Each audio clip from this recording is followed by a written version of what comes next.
Hello friends. അപ്പോൾ ഞാൻ ഇന്ന് വന്നിട്ടുള്ളത് ഒരു അടിപൊളി പായസത്തിൻ്റെ റെസിപ്പി ആയിട്ടാണ് കേട്ടോ. അപ്പോൾ നമ്മളെല്ലാവരും വീട്ടിൽ എളുപ്പത്തിന് സേമിയ, അട അങ്ങനെയൊക്കെയുള്ള പെട്ടെന്ന് തയ്യാറാക്കാൻ പറ്റുന്ന പായസമാണ് ഉണ്ടാക്കാറുള്ളത്. ഇതും തയ്യാറാക്കി നോക്കിട്ടോ. ഇത് ഞാൻ ഉണ്ടാക്കിയിട്ട് ഇവിടെ ആർക്കും തികഞ്ഞില്ല, ഭയങ്കര പ്രശ്നമൊക്കെ ആയിരുന്നു. അപ്പോൾ അത്രക്കും ടേസ്റ്റിയാണ്. അപ്പോൾ എല്ലാവരും ട്രൈ ചെയ്ത് നോക്കണം കേട്ടോ. അടിപൊളി, അടിപൊളിയാണ്. നമ്മളൊരു വെറൈറ്റി ഒന്ന് ടെസ്റ്റ് ചെയ്ത് വെക്കുക. അപ്പോൾ ഞാൻ അതേപോലെ ചെയ്ത് നോക്കിയതാണ്.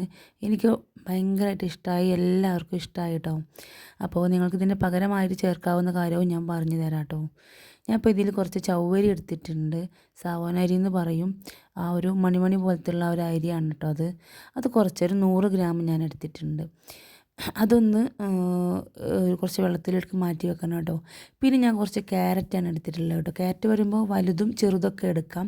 നല്ല വലുതുണ്ടെങ്കിൽ അത് എടുക്കാം. ഞാൻ വേറെ കാര്യം കാണിച്ചു തരാം കേട്ടോ. അപ്പോൾ ഞാൻ ഇതേപോലെ ചവ്വരി ഒന്ന് വെള്ളത്തിലിട്ടൊന്ന് കുതിരാൻ വെച്ചിട്ടുണ്ട്. ഒരു 3/4 അല്ലെങ്കിൽ ഒരു 1 ഹവറെങ്കിലും ഒന്ന് വെള്ളത്തിലിട്ട് വെക്കുക. പിന്നെ നിങ്ങൾക്കത് കുക്കറിലിട്ട് വിസിലടിക്കുകയോ കൂടുതൽ ടൈം വേവിക്കേണ്ട ആവശ്യമൊന്നുമില്ല. ഇതേപോലെ ഒന്ന് ചെയ്തെടുത്താൽ മതി കേട്ടോ. ഇനി ഈ ക്യാരറ്റ് ഒന്ന് ഇതേപോലെ ഒന്ന് ചെത്തിയെടുക്കുക. അതിന് തോലൊക്കെ ഒന്ന് കളഞ്ഞിട്ട് എടുക്കുക കേട്ടോ. മുഴുവനായിട്ടൊന്ന് കളഞ്ഞിട്ട് എടുക്കുക. ഞാൻ വലുതെടുക്കുക എന്ന് പറഞ്ഞതിന് കാരണമുണ്ട്. നമ്മൾ മോളുടെ സ്കൂളിലൊരു പായസമേള ഉണ്ടായിരുന്നു. അപ്പോൾ അതിന് വേണ്ടിയിട്ടായിരുന്നു കേട്ടോ. അപ്പോൾ ഞാൻ ഇതേപോലെ ഒരു വലിയ പീസിൽ നിന്നും ഒരു ചെറിയ പീസ് ഇതേപോലെ കട്ട് ചെയ്തെടുത്തിട്ട് എൻ്റെ ഒരു പരീക്ഷണം മാത്രമാണ് കേട്ടോ. ഞാൻ ഒന്ന് ഡെക്കറേഷന് വേണ്ടിയിട്ട് ചെയ്തതാണ്. അപ്പോൾ നിങ്ങൾക്ക് വേണമെന്നുണ്ടെങ്കിൽ ചെയ്ത് നോക്കാം. ആദ്യം ഇതേപോലെ ഒന്ന് കട്ട് ചെയ്യുക കേട്ടോ. 4 സൈഡും അങ്ങനെ ഒരു 6 സൈഡാക്കിയിട്ടൊന്ന് ഒരു വര ഇട്ട് കൊടുക്കുക. അതിൻ്റെ തൊട്ടടുത്ത കൂടെ തന്നെ കുഞ്ഞൊരു വരട്ടിട്ട് ഒരു ഹോൾ പോലെ ചെയ്തെടുത്ത് കഴിഞ്ഞാൽ ആ ഒരു കിട്ടുന്ന ആ ഒരു ഇതുണ്ടല്ലോ, നമുക്കിതിങ്ങനെ തുറന്നു കഴിഞ്ഞാൽ അതിൻ്റെ ഉള്ളിലേക്ക് ഇത് കയറിയിരിക്കണം. ആ ഒരു രൂപത്തിലേക്കാണ് കേട്ടോ. അപ്പോൾ ഞാനിതാ അതിൽ നിന്ന് നൈസായിട്ട്, വളരെ നൈസായിട്ട് നമുക്ക് ക്യാരറ്റ് കട്ട് ചെയ്തിട്ട് എടുക്കണം. വളരെ നൈസായിട്ട് അത് അങ്ങനെ പിടിച്ച് കഴിഞ്ഞാൽ കിട്ടണം നമുക്ക്. അതായത് ഒരു ലീഫ് ഉണ്ടാവും, ഇതേപോലെ ഒരു ഫ്ലവറിൻ്റെ രൂപത്തിലേക്ക് നമുക്കിതൊന്ന് കിട്ടണം. അപ്പോഴാണ് അതിൻ്റെ ഒരു ഭംഗി ഉണ്ടാവുക കേട്ടോ. അപ്പോൾ ഇനി നിങ്ങൾക്ക് ഈ ഒരു ഫ്ലവറിൻ്റെ ലീഫ് അതിൻ്റെ ഉള്ളിലേക്ക് ഇരിക്കാൻ വേണ്ടിയിട്ട് ഇതേപോലെ കത്തിയിട്ടൊന്ന് വരിഞ്ഞു കൊടുക്കുക കേട്ടോ. എന്നിട്ട് ഇതിൻ്റെ ഉള്ളിലേക്ക് ഒന്ന് നമ്മളിതൊന്ന് കയറ്റി കൊടുക്കുക ചെയ്യുന്നത്. അതിൻ്റെ ഉള്ളിലേക്ക് ഒന്ന് ടൈറ്റാക്കി വെച്ച് കൊടുക്കുക. അത് അതിൻ്റെ ഉള്ളിൽ അങ്ങനെ സെറ്റപ്പായിട്ട് ഇരുന്നോളും. നമ്മൾ പിടിച്ച ആ ഒരു ലീഫിൻ്റെ ആ ഒരു ആകൃതി ഉണ്ടല്ലോ, ആ ഒരു ആകൃതിയിലായിരിക്കും ഈ ഒരു ഫ്ലവറിൽ ലാസ്റ്റ് എത്തുമ്പോൾ കിട്ടുക കേട്ടോ. അപ്പോൾ അങ്ങനെ ഫുള്ളായിട്ട് വെച്ച് കൊടുക്കുക, റൗണ്ടിൽ ഇതേപോലെ വെച്ച് കൊടുക്കുക കേട്ടോ. സംഗതി എങ്ങനെയുണ്ട്? അടിപൊളിയായിട്ടില്ല? ഞാൻ 2 ഉണ്ടാക്കിയെടുത്തിട്ടുണ്ട് കേട്ടോ. അപ്പോൾ ബാക്കി വന്നിട്ടുള്ള ആ ഒരു പീസൊക്കെ ഉണ്ട്, അത് ഒരുപാട് കട്ട് ചെയ്തിട്ടാണ് അത് റെഡിയായി കിട്ടിയത്. കാരണം നമ്മൾ പെട്ടെന്നൊന്നും നമുക്കൊരു കാര്യം ആദ്യമായിട്ട് ചെയ്യുമ്പോൾ നമുക്ക് അതിൻ്റെ ഒരു ലിമിറ്റേഷനും കാര്യങ്ങളൊക്കെ ഉണ്ടാവും. ഒന്ന് പഠിച്ച് വരുന്ന വരെ നമുക്ക് ഇതേപോലെ ഒന്ന് നഷ്ടപ്പെടും. പക്ഷെ കുഴപ്പമില്ല. ആ ബാക്കിയുള്ളതൊക്കെ ഒന്ന് കട്ട് ചെയ്തെടുക്കുക. പിന്നെ കുറച്ച് ഞാനൊന്ന് ഗ്രേറ്റ് ചെയ്തെടുത്തത് ഞാനൊന്ന് ഒരു ബൗളിലേക്ക് മാറ്റിയെടുത്തിട്ടുണ്ട് കേട്ടോ. കണ്ടില്ലേ നിങ്ങൾ? അപ്പോൾ ഒരു 2 3 ഗ്രേറ്റ് ചെയ്ത്, വലിയത് ഗ്രേറ്റ് ചെയ്താൽ മതി കേട്ടോ. നമുക്കൊന്ന് കടിക്കാൻ കിട്ടുന്ന രൂപത്തിലേക്കാണ്. പിന്നെ ഞാൻ ഫ്രൈ പാൻ അടുപ്പത്ത് വെച്ചിട്ട് അതിലേക്ക് കുറച്ച് പഞ്ചസാര ഇട്ടിട്ട് ഒന്ന് മെൽറ്റാക്കി എടുക്കുന്നുണ്ട്. അപ്പോൾ ഒന്ന് മെൽറ്റായി നന്നായി കരിയൊന്നും വേണ്ട കേട്ടോ, ഒന്ന് മെൽറ്റായാൽ മതി. ഇനി അതിലൊന്ന് മെൽറ്റാവണം, അല്ലാന്നുണ്ടെങ്കിൽ അതിങ്ങനെ ഒരു കട്ട പിടിച്ചൊരു പഞ്ചസാര മിഠായിൻ്റെ ഒക്കെ ആ ഒരു ഇതിലേക്ക് കട്ട പിടിച്ച് വരും. അപ്പോൾ ഒന്ന് മെൽറ്റായിക്കോട്ടെ. എന്നിട്ട് ഗ്രേറ്റ് ചെയ്ത ആ ഒരു ക്യാരറ്റ് ഇതിലേക്ക് ഇട്ട് നന്നായിട്ടൊന്ന് വഴറ്റിയെടുക്കുക കേട്ടോ. ഒന്ന് വെന്ത് കിട്ടണം, നന്നായിട്ട് വേവാൻ പാടില്ല, എന്നാൽ തീരെ വേവാതിരിക്കാനും പാടില്ല. അപ്പോൾ ആ ഒരു രൂപത്തിലേക്കായിരിക്കണം നിങ്ങളിത് ചെയ്യേണ്ടത് കേട്ടോ. അപ്പോൾ പഞ്ചസാര നന്നായിട്ട് ഉരുകാതെ നിങ്ങൾ ചെയ്ത് കഴിഞ്ഞാൽ ഇതുപോലെ ആയിരിക്കും.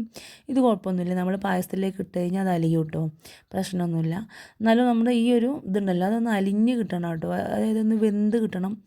നമുക്ക് കടിച്ചാൽ കടിയും ചെയ്യണം, എന്നാൽ തീരെ വെന്ത് പോവുകയും ചെയ്യരുത്. ആ ഒരു രൂപത്തിലേക്ക് ഒരു 3 മിനിറ്റ് 4 മിനിറ്റ് ഒന്ന് വേവിച്ചാൽ മതി കേട്ടോ.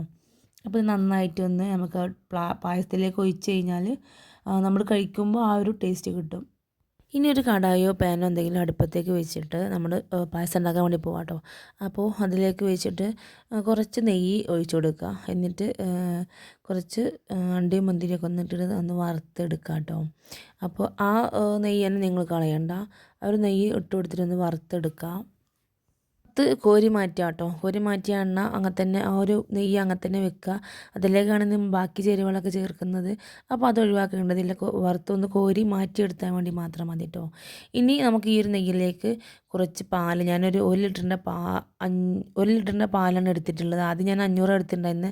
തികയില്ലാന്ന് കണ്ടപ്പോൾ ഒരു പാക്കും കൂടെ ഒഴിച്ചു കൊടുത്തു. കാരണം പാലിൽ മാത്രം ഉണ്ടാക്കുമ്പോൾ നല്ലൊരു ടേസ്റ്റാണ്. വേറെ വെള്ളമൊന്നും ചേർക്കരുത്, പാലിൽ മാത്രം ഉണ്ടാക്കുക. അപ്പോൾ അടിപൊളി ടേസ്റ്റാണ്. അപ്പോൾ പാൽ ഒരിക്കലും സ്കിപ്പ് ചെയ്യരുത്.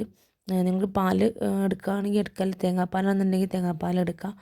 തേങ്ങാപ്പാലാവുമ്പോൾ നമുക്ക് ഈ ഒരു പാൽ മാറ്റി വെച്ചാൽ മതി കേട്ടോ.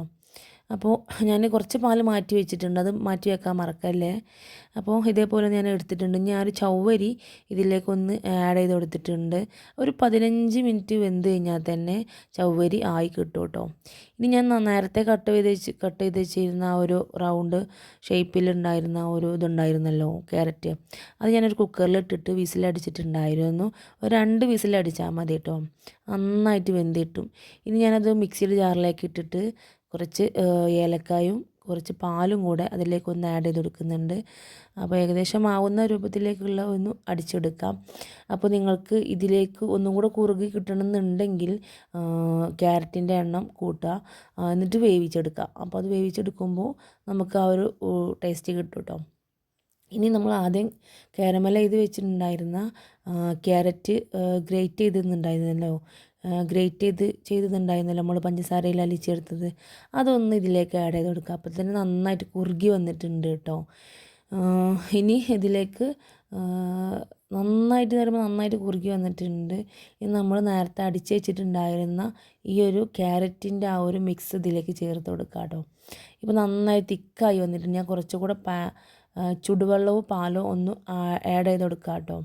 ഞാൻ വെള്ളം ഒഴിക്കില്ല എന്ന് പറഞ്ഞിട്ടുണ്ടായിരുന്നു, പക്ഷേ നന്നായിട്ട് കുറുകി വന്നിട്ടുണ്ടായിരുന്നു. കുറച്ച് പാൽ ഞാൻ മാറ്റി വെച്ചിട്ടുണ്ടായിരുന്നു, ആ പാൽ ഞാൻ ഇതിലേക്ക് ആഡ് ചെയ്ത് കൊടുത്തിട്ടുണ്ട് കേട്ടോ. പിന്നെ കുറച്ച് ഏലക്ക പൊടിച്ചതും പഞ്ചസാരയും കൂടെ ഇട്ടിട്ട് ഒന്ന് സെറ്റപ്പാക്കി എടുക്കുക. അപ്പോൾ ഒരു അടിപൊളി ആയിട്ടുണ്ട്. അടിപൊളി വെച്ചാൽ ഭയങ്കര ടേസ്റ്റ്. നമ്മൾ വിചാരിക്കും ക്യാരറ്റ് ആയതുകൊണ്ട് തന്നെ ക്യാരറ്റിൻ്റെ ആ ഒരു ടേസ്റ്റൊക്കെ ഉണ്ടാവും. സാധാരണ നമ്മൾ ക്യാരറ്റ് ജ്യൂസ് അടിച്ചിട്ട് വേവിച്ചിട്ട് പാലൊഴിച്ച് ജ്യൂസ് അടിക്കുമല്ലോ, എന്നിട്ട് നമ്മൾ അങ്ങനെ സാധാ പോലെ നമ്മൾ കുടിക്കുമല്ലോ ക്യാരറ്റ് ജ്യൂസ്. പക്ഷെ അതിനേക്കാളും ബെറ്ററായിട്ട് അടിപൊളിയായിട്ടുണ്ട് കേട്ടോ. അത് വേവിച്ചിട്ട് ആ ഒരു പാലിൻ്റെയും നെയ്യിൻ്റെയൊക്കെ ഒരു ടേസ്റ്റ് വന്നപ്പോൾ അടിപൊളിയായിട്ടുണ്ട്. ഞാൻ കുറച്ച് നെയ്യ് ഇതിലേക്ക് ആഡ് ചെയ്ത് കൊടുക്കുന്നുണ്ട്, കാരണം നെയ്യിൻ്റെ ആ ഒരു ടേസ്റ്റ് ഭയങ്കര ടേസ്റ്റാണ് കേട്ടോ. ശരിക്കും നമ്മൾ മിൽക്ക് മെയ്ഡൊക്കെ ആഡ് ചെയ്ത പോലെ ഉണ്ട്. അപ്പോൾ അത് കഴിക്കുമ്പോഴേ ആ ഒരു ടേസ്റ്റ് അറിയുള്ളൂ. അപ്പോൾ നിങ്ങൾ ചെയ്ത് നോക്കുക കേട്ടോ. കാരണം 2 പാക്കറ്റ് പാല് മതി, പിന്നെ ഈ ഒരു ഐറ്റംസും അത്രയേ ഉള്ളൂ. 100 ഗ്രാമിൻ്റെ ചവ്വരി നമുക്ക് ആവശ്യമായിട്ടുള്ളൂ. അപ്പോൾ അതും കൂടെ ചെയ്ത് കഴിഞ്ഞാൽ അടിപൊളിയായിരിക്കും. അപ്പോൾ നിങ്ങൾ ഞാൻ ആദ്യം പറഞ്ഞിട്ടുണ്ടായിരുന്നു ചവ്വരിക്ക് പകരം നമുക്ക് ഇതിലേക്ക് ആഡ് ചെയ്യാവുന്നത് സേമിയാണ്. ഇനിയും സേമി നിങ്ങൾക്ക് ഇതേപോലെ വറുത്തിട്ടൊന്ന് ഇട്ട് കൊടുത്തു കഴിഞ്ഞാൽ അടിപൊളി ടേസ്റ്റ് ആയിരിക്കും. ഇനി സേമിയും ചവ്വരിയും കൂടെ നിങ്ങൾക്ക് ആഡ് ചെയ്യാം, രണ്ടും കൂടെ ആഡ് ചെയ്താലും ടേസ്റ്റ് തന്നെയാണ്. അപ്പോഴും നമ്മുടെ ഈ ഒരു പായസം നല്ല കട്ടി കൂടി വരും, നന്നായിട്ട് കുറുകി ഇരിക്കും, അടിപൊളി ടേസ്റ്റും ഉണ്ടാവും. ടേസ്റ്റിൻ്റെ വ്യത്യാസം ചെറുതായിട്ട് സേമിയൻ്റെ ഒരു ഇതിലേക്ക് മാറും. അപ്പോൾ എല്ലാവരും ട്രൈ ചെയ്ത് നോക്കിയിട്ട് ഫീഡ്ബാക്ക് അറിയിക്കുക കേട്ടോ. അപ്പോൾ നമ്മുടെ ചാനൽ സബ്സ്ക്രൈബ് ചെയ്യാതെ കാണുന്നുണ്ടെങ്കിൽ ഒന്ന് സബ്സ്ക്രൈബ് ചെയ്ത് സപ്പോർട്ട് ചെയ്യുക, ഒന്ന് ലൈക്ക് ചെയ്യാൻ മറക്കല്ല കേട്ടോ. അപ്പോൾ ഇനിയും നല്ല നല്ല വീഡിയോസ് ആയിട്ട് വരുന്നത് വരെ ബായ്.